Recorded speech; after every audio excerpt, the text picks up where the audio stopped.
Hey everybody, my name is Rahul, and in this video, we'll be looking into a new project which is somewhat for beginners and intermediate, but mostly for the audience in between.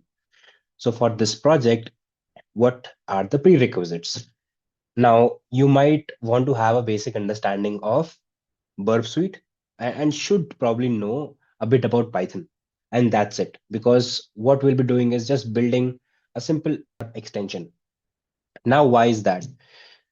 Now, there could be a lot of motivations behind this. The one thing that I have come across multiple times is that based on the applications that you are testing, it might require some custom tools or might require handling of certain requests in certain way. Now you can definitely work with various languages such as Python and get away with and get to do which helps you get your work done.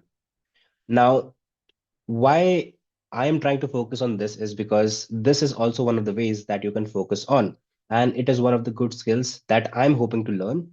Hopefully, you'll also get to learn about a few things from here. All right.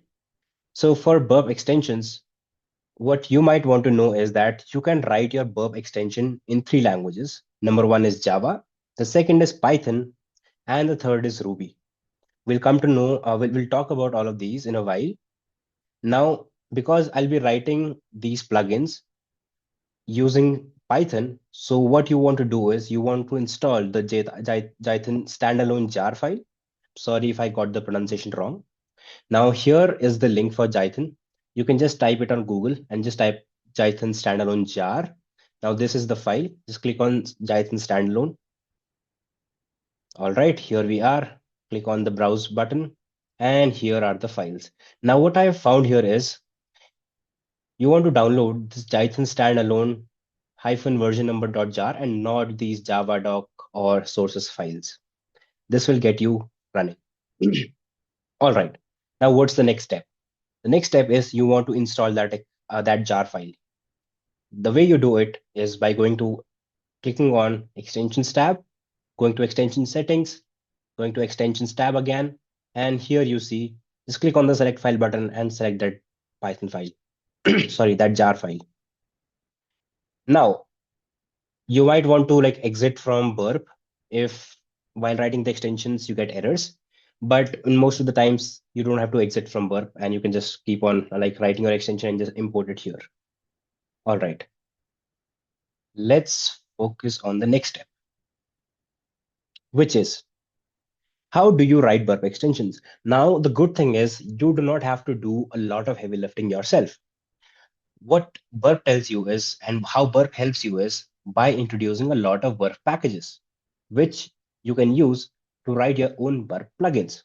Now, the way I'm telling you to, like the way I'll be writing those plugins, they are sort of told that they are the legacy way, and there is a new format or form in which you can write. We'll learn about them later when even I learn about them.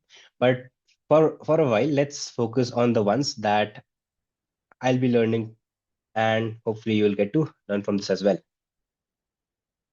Okay, before I begin with writing the Burp plugin, so here is the API link that I'll be sharing with you guys as well.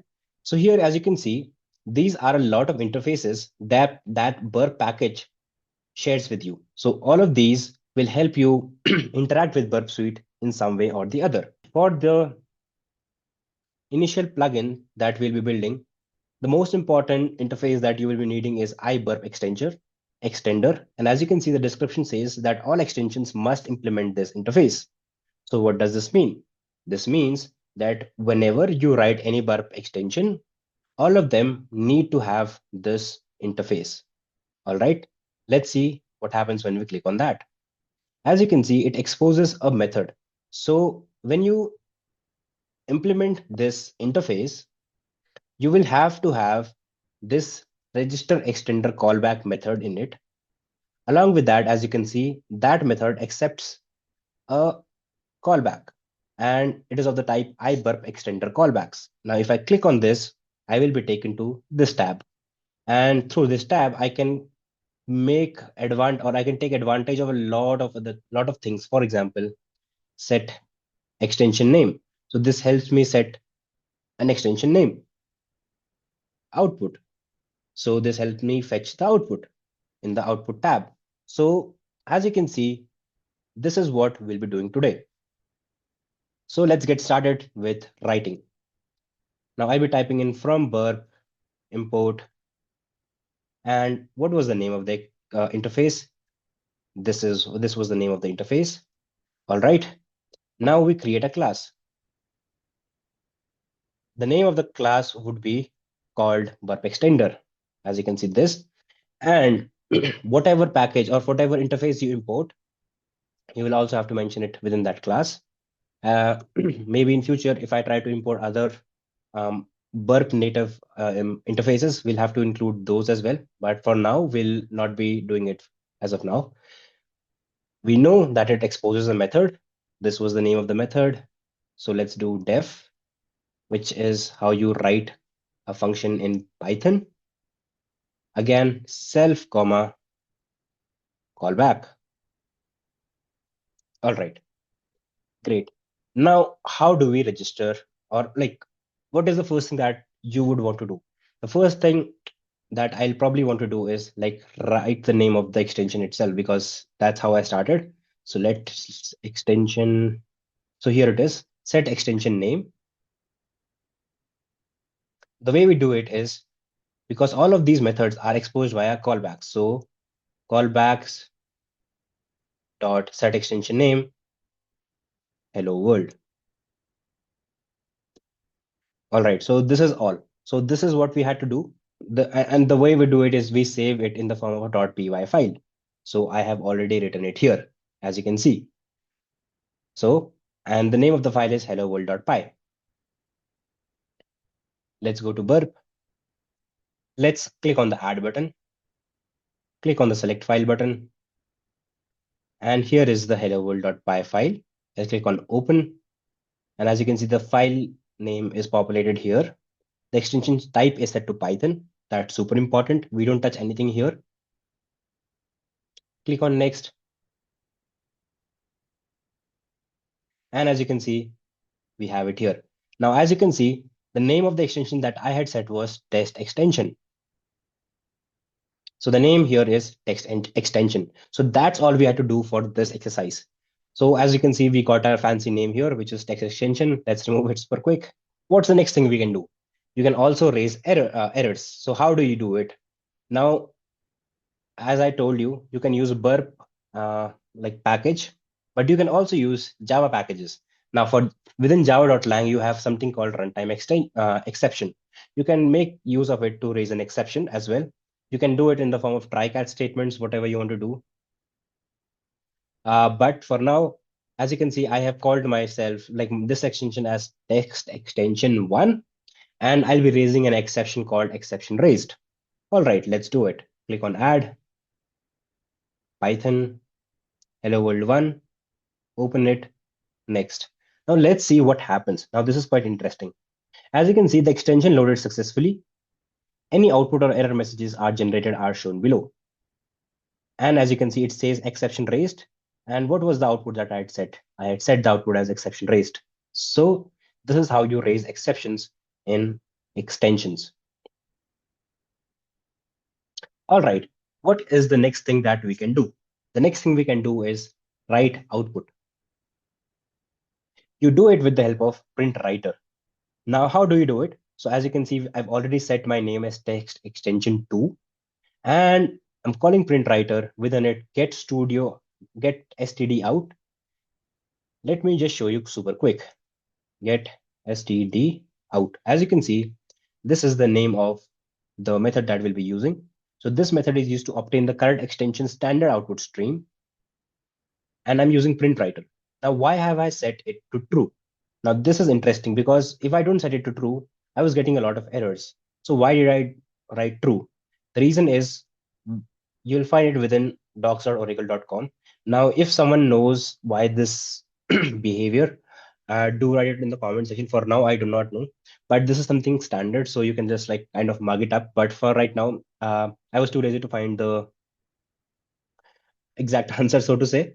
So I've just set it to true. With standard out, you can use native println libraries that you typically see in Java. So studiout.println, this is output. The name of the file is hello world 2. All right, let's do it. Python. All right. What was the output? This is output. And as you can see, it says this is output. So this is what happens when uh, you use stdout, a method.